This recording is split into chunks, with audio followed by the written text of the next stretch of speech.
Subhanallah walhamdulillah wala ilaha illallah wallahu akbar. Allahu akbar walillahil hamd. Assalamualaikum warahmatullahi wabarakatuh. Ikhwatal iman, cahaya ibadah, bahagia sekali karena Allah bahagiakan kita. Arifin belajar, ikhwah belajar. Tidak ada belajar yang terbaik selain mengajar. Jadi mengajar pun udah belajar.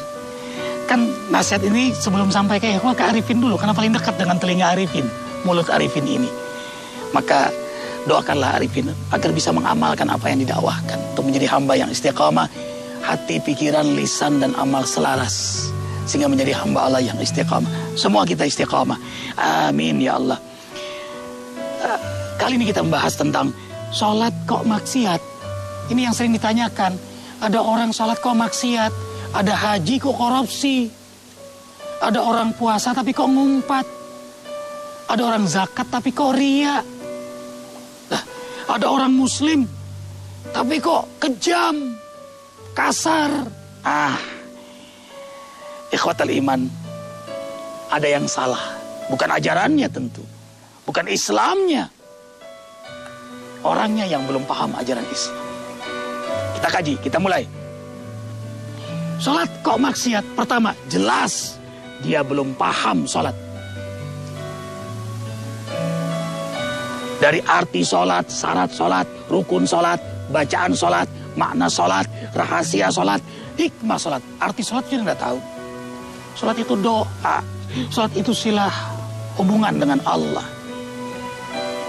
Sholat itu zikir. Wah, kalau udah paham di sini, depannya aja paham, sampulnya aja paham. Jadi orang baik dia. Sholat itu menghubungkan diri dengan Allah. Orang yang sholat berhubungan diri dengan Allah, maka pantaskah orang yang berhubungan diri dengan Allah lalu melakukan maksiat? Gak pantas. Syarat, kenali syarat sholat. Tentu ada rahasianya dari muslim. Kenapa harus berwudu, suci, menghadap kiblat, menutup aurat. Semakin maksimal kita penuhi syarat itu, semakin melahirkan kesempurnaan sholat. Sholat yang diterima membawa hikmah, kemuliaan akhlak. Rukun sholat dari takbir, berdiri, ruku, sujud, salam, dan seterusnya. Allahu Akbar. Memiliki makna yang luar biasa. Nah, orang yang memahami itu akan tumaknina. Bacaan. Setiap bacaan sholat itu berdialog dengan Allah. Dialog. La taqrabus sholah wa antum sukara hatta ta'lamu ma taqulun. Kau mabok sehingga kau paham benar apa yang kau ucapkan. Paham? Paham gak sih Allahu Akbar? Paham gak sih ini wajah tuh? Wajhiya lilladzi fataras samawati wal ard. Paham gak sih Rabbi ighfirli warhamni wajburni? Apa itu wajburni? Gak mungkin kita cari aib orang lain. Kita akan sibuk memperbaiki diri kita kalau paham itu. Iyyaka na'budu wa iyyaka nasta'in. Sami Allahu liman hamidah Rabbana walakal hamd. Gak akan lagi kita menjadi orang yang merasa dirinya terpuji. Kita akan menghinakan diri di hadapan Allah. Dan kita akan rendah hati di hadapan makhluk Allah. Buah dari paham. Kalau tidak, sukaro, kayak orang mabok. Lihat orang mabok, berbuat, berkata.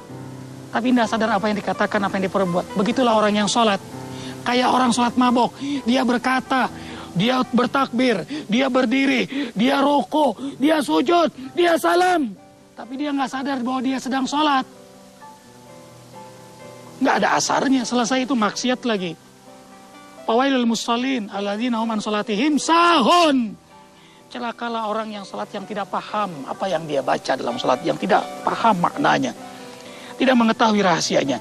Kemudian yang kedua, hatinya tidak hadir dalam salat. Sadar nggak sih saat salat kita ditatap oleh Allah, didengar oleh Allah, diijabah oleh Allah. Alladzi yaraka hina taqum wa taqallubaka fis sajidin. Allah memperhatikan hambanya saat berdiri, saat takbir, saat ruku, Saat sujud, bolak-balik sampai salam. Yara bukan yanzur. Kalau yanzur nih, ikhwah, lewati kamera ini bisa ngelihat fisik Arifin. Tapi nggak tahu hati pikiran Arifin kan? Nah, yara, Allah tahu hati pikiran Arifin. Allah tahu hati pikiran kita. Mau lari kemana kita? Nah, ini yang disebut dengan ihsan. Selalu yakin, diperhatikan, didengar, ditatap oleh Allah saat sholat, dimanapun, kapanpun, bagaimanapun, di rumah, di jalan, di kantor, bisa nggak maksiat? Kenapa bisa maksiat? Karena hatinya tidak hadir dalam sholat. Kemudian cinta dunia jelas, bal tu'sirul hayatad dunia. Sehingga dalam sholat pun pikirannya dunia, ngambang sholatnya. Hatta yansa kam rakatalak. Sampai dia lupa berapa rakaat sholatnya. Kenapa? Karena hatinya dunia. Orang yang hatinya dunia itu susah khusyuk. Karena ingat dunia terus, bahkan menemukan kunci hilang dalam sholatnya. Ajaib kan? Barang hilang dia temukan dalam sholatnya. Bahkan sholatnya bisa berhayal dia. Camping pikirannya kemana-mana. Karena dia cinta dunia. Bahkan menemukan ide-ide dalam sholatnya. Aneh, ide dunia dia temukan dalam sholat. Na'udzubillah. Tidak heran, sholatnya tidak mencegah diri dari perbuatan keji dan mungkar. Aqimis shalah, inna sholata tanha anil fahsya'i wal munkar. Sholat itu kalau benar, dia tegakkan, bukan dikerjakan. Ditegakkan. Kayak tukang itu kan, tukang itu hanya ngerjain.